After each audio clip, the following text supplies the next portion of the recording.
आज 26 मे 2024 रोजी पंतप्रधान नरेंद्र मोदी यांच्या कार्यकाळाला 12 वर्ष पूर्ण होत आहेत. बरोबर एक तप 26 मे 2014 रोजी नरेंद्र मोदींनी देशाचे पंतप्रधान म्हणून कार्यकाळ स्वीकारला आणि तेव्हापासून 12 वर्ष नरेंद्र मोदी पंतप्रधानपदी आहेत. त्यांच्या तपपूर्तीनिमित्त राष्ट्र निर्माणाची तपपूर्ती या अंकाचं महाराष्ट्र भाजपच्या वतीने प्रकाशनही करण्यात आलं. या सोहळ्यात राज्याचे मुख्यमंत्री देवेंद्र फडणवीस यांनी नरेंद्र मोदी यांच्या नेतृत्वातील सरकारच्या यशस्वी कारकिर्दीचा लेखाजोखाच मांडला. उत्तर प्रदेशचे मुख्यमंत्री योगी आदित्यनाथ यांनीही नरेंद्र मोदींचं 12 वर्ष पूर्ण केल्याबद्दल अभिनंदन केलंय. तसं पाहिलं तर भारतात खरं तर पहिले पंतप्रधान जवाहरलाल नेहरू हे 16 वर्ष पंतप्रधानपदी राहिले. त्याखालोखाल इंदिरा गांधी या 15 वर्ष आणि त्यानंतर नरेंद्र मोदी हे 12 वर्ष पूर्ण करत 3ऱ्या क्रमांकावर आहेत. आणि म्हणूनच याचीच दखल घेत मोदींच्या 12 वर्षात नेमकं काय झालं, कोणते डिसिजन्स घेतले गेले, हे सगळं आपण आज डिकोड करणार आहोत.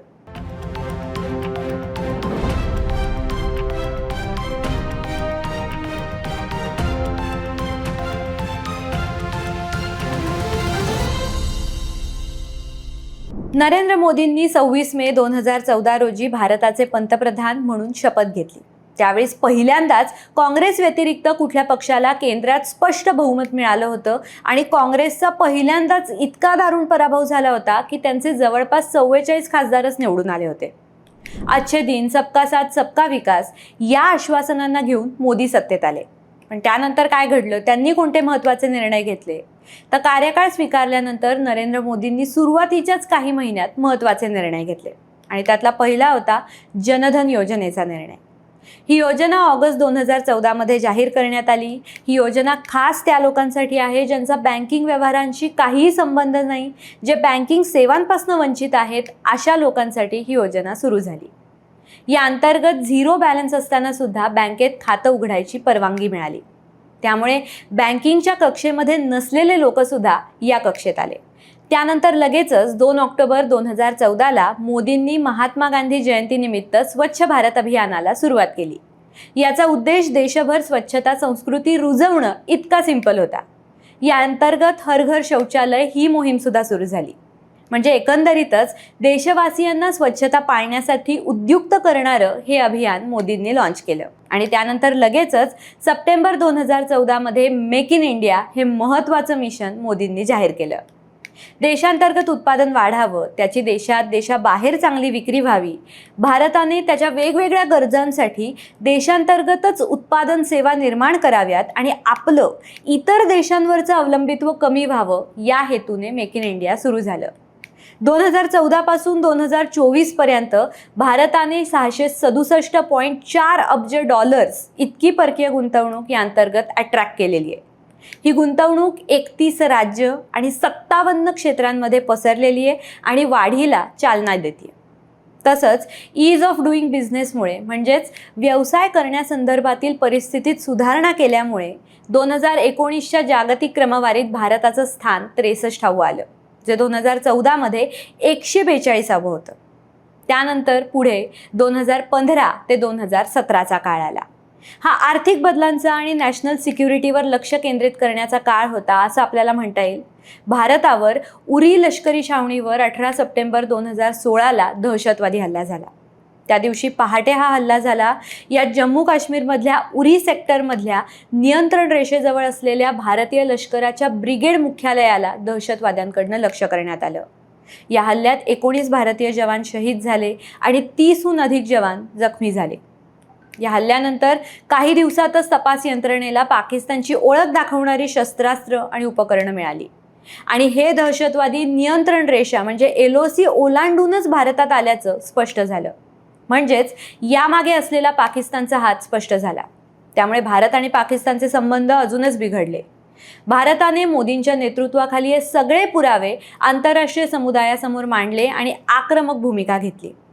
भारताने आक्रमकपणे संयुक्त राष्ट्रांसह या दहशतवादी हल्ल्यासाठी पाकिस्तानला जबाबदार धरण्याची गरज अधोरेखित केली. त्यानंतर या घटनेनंतर अगदी 2 आठवड्यातच भारताने 29 सप्टेंबर रोजी भारतीय लष्कराने नियंत्रण रेषा ओलांडली आणि पाकव्याप्त काश्मीरमधल्या दहशतवादी तळांवर सर्जिकल स्ट्राईक केले. यातून भारत हा फक्त ऐकून घेणार नाही, तर गरज पडली तर देशाच्या सुरक्षेसाठी नियंत्रण रेषा ओलांडून हल्लाही करू शकतो, असा संदेश मोदींच्या सरकारने दिला.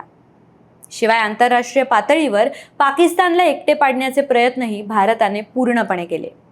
त्यामुळे भारतही गरज पडल्यास आक्रमक भूमिका घेऊ शकतो, हे जगाला समजलं. त्यानंतर लगेचच 8 नोव्हेंबर 2016 मध्ये नरेंद्र मोदींनी नोटाबंदी करण्याचा ऐतिहासिक निर्णय घेतला. यामुळे 500 आणि 100 रुपयांच्या नोटा या चलनातनं बाद केल्या गेल्या.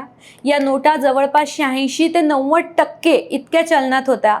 काळा पैसा, बनावट नोटा आणि भ्रष्टाचाराविरुद्ध लढण्यासाठी हा निर्णय घेण्यात आल्याचं सरकारने सांगितलं. त्यानंतर जुन्या नोटा जमा करून नवीन नोटा घेण्यासाठी ATM आणि बँकांबाहेर रांगाही लागल्या होत्या. अनेकांनी सरकारच्या या निर्णयावर टीकाही केली होती. कित्येकांच्या म्हणण्यानुसार या प्रकरणी केंद्राने पहिलं कायदा मंजूर करण्याची गरज होती. याविरुद्ध कोर्टात तशा याचिकाही दाखल झाल्या होत्या. पण अखेरीस सुप्रीम कोर्टाने नोटाबंदीचा निर्णय वैध ठरवला. त्यानंतर 2017 साली आली GSTची क्रांती. जुलै 2017 मध्ये GST कायदा लागू करण्यात आला. अनेक केंद्रीय आणि राज्यांच्या छोट्या मोठ्या करांचं एकत्रीकरण करणारी ही ऐतिहासिक कर सुधारणा होती. यामुळे एक देश एक कर अशी व्यवस्था निर्माण झाली. आणि त्यानंतर आलं 2019 साल. हा मोदींचा दुसरा कार्यकाळ. या कार्यकाळात मोदी सरकारनं अनेक ऐतिहासिक निर्णय घेतले. त्यामुळे 2019 ते 2024 हा मोदींचा दुसरा कार्यकाळ निर्णायक ठरला असं आपल्याला म्हणता येईल. या कार्यकाळात मोदींनी 5 ऑगस्ट 2019 रोजी कलम 370 रद्द करण्याचा निर्णय घेतला.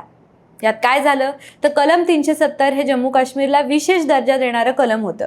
हे कलम मोदी सरकारने रद्द केलं आणि राज्याचं 2 केंद्रशासित प्रदेशात विभाजन केलं. त्यामुळे जम्मू काश्मीर आणि लडाख असे 2 प्रदेश अस्तित्वात आले. हे अनुच्छेद 370 1949 मध्ये लागू करण्यात आलं होतं आणि त्यानुसार जम्मू काश्मीरला संरक्षण, परराष्ट्र व्यवहार आणि दळणवळण वगळता अंतर्गत बाबींवर स्वतःचं असं संविधान आणि स्वायत्तता मिळाली होती. मात्र पंतप्रधान नरेंद्र मोदींनी काश्मीर खोऱ्याला भारताच्या मुख्य प्रवाहात आणण्यासाठी, स्वतःची ओळख निर्माण करून देण्यासाठी आणि तिथे कायमच शांती आणि विकास होण्यासाठी कलम 370 रद्द करणं गरजेचं असल्याचं म्हटलं आणि हे कलम रद्द केलं. नरेंद्र मोदींनी घेतलेला हा पहिला ऐतिहासिक निर्णय. त्यानंतर जुलै 2019 मध्ये राज्यसभेत बहुमत नसताना सुद्धा नरेंद्र मोदींनी मुस्लिम समुदायामधली तिहेरी तलाक ही कॉमनली होणारी प्रॅक्टिस रद्द केली आणि देशभरात तिहेरी तलाकबंदी जाहीर झाली. 1986 मध्ये शहाबानो प्रकरणापासून 2019च्या प्रकरणापर्यंत काँग्रेसने मुस्लिम महिलांबाबतची त्यांची भूमिका बदलली नव्हती. भारत हा धर्मनिरपेक्ष देश आहे, इथे स्त्री पुरुष समानता आहे, मग विशिष्ट समाजातील महिलांनाच का वाऱ्यावर सोडून द्यायचं? सुधारणा करण्याची संधी असेल तर सुधारणा केल्याच पाहिजेत, अशी भूमिका भाजपने घेतली. या विधेयकाचा धर्माशी कोणताही संबंध नाही. तिहेरी तलाकबंदी कायद्यामुळे मुस्लिम महिलांना उलट न्याय मिळणार आहे आणि तिहेरी तलाक देणाऱ्या पुरुषाला कायद्याने शिक्षाही होणार आहे. त्यामुळे तिहेरी तलाकबंदी कायदा मंजूर झाल्याने मुस्लिम महिलांना न्याय मिळवून दिल्याची भावना भाजपने व्यक्त केली. त्यानंतर 2019च्या शेवटी डिसेंबरमध्ये आला CAA, नागरिकत्व सुधारणा कायदा. नरेंद्र मोदी सरकारने धार्मिक छळाला कंटाळून पाकिस्तान, बांगलादेश आणि अफगाणिस्तान या देशांमधून 31 डिसेंबर 2014 पर्यंत आलेल्या हिंदू, शीख, बौद्ध, जैन, पारशी आणि ख्रिस्ती समुदायाच्या लोकांना बेकायदेशीर स्थलांतरित मानले जाणार नाहीत आणि त्यांना भारताचं नागरिकत्व देण्यात येईल अशी तरतूद यात करण्यात आली. श्रीलंकेतील तामिळ, म्यानमार आणि पाकिस्तानातील मुस्लिम समुदायातील व्यक्तींना मात्र याचा लाभ मिळणार नाही. कोणत्याही परदेशी व्यक्तीला भारताचं नागरिकत्व खरं तर मिळवायचं असेल तर भारतामध्ये कमीत कमी 11 वर्ष राहणं आवश्यक आहे. या नागरी दुरुस्ती विधेयकामध्ये ही अट शिथिल करून ती 6 वर्ष करण्यात आली. त्यानंतर पुढे 2022 पर्यंतचा काळ खरं तर कोरोना महामारीत गेला. संपूर्ण जगावर कोरोना महामारीचं संकट आलं. भारतातही लॉकडाऊन लागलं. नरेंद्र मोदींनी साथरोग नियंत्रणासाठी कठोर पावलंही उचलली. परदेशी लसींपेक्षा आत्मनिर्भर भारत, मेक इन इंडिया इथे आपलं कामी आलं. भारतातल्या सीरम इन्स्टिट्यूटने कोविशिल्ड ही स्वतःची लस बनवली. आरोग्य सेतू हा प्लॅटफॉर्म याच काळात तयार झाला. याच्यात नाव नोंदणी करून लसीकरणासाठी अपॉइंटमेंट घेऊन त्याचं सर्टिफिकेट लगेच मिळायची सोयसुद्धा सरकारने केली. आयुष्मान भारत, UPI पेमेंट्स, आत्मनिर्भर भारतसारख्या योजनांनी भारतवासियांना सक्षम केलं. आणि मग आलं 2023 साल, अंतराळ संस्कृतीचं हे वर्ष. ऑगस्ट 2023मध्ये इस्रोने चांद्रयान-3 या मिशनच्या माध्यमातून चंद्राच्या दक्षिण ध्रुवावर यशस्वी लँडिंग केलं. त्यामुळे भारतानं जागतिक अंतराळ क्षेत्रातही स्वतःचं नाव उभं केलं. त्यानंतर लगेचच सप्टेंबर 2023मध्ये नरेंद्र मोदी सरकारने संसद आणि राज्य विधानसभांमध्ये महिलांना 33% आरक्षण देणारा ऐतिहासिक कायदा आणला. याला नारी शक्ती वंदन अधिनियम 128वी घटना दुरुस्ती म्हणून ओळखलं जातं. हे संसदेमध्ये सप्टेंबर 2023मध्ये संमत करण्यात आलं. या ऐतिहासिक कायद्यानुसार लोकसभा आणि राज्य विधानसभांमध्ये महिलांसाठी 33% जागा राखीव ठेवण्याची तरतूद करण्यात आली. त्यानंतर आलं 2024 साल. जानेवारी 2024मध्ये झाली अयोध्येत राम मंदिर प्राणप्रतिष्ठा.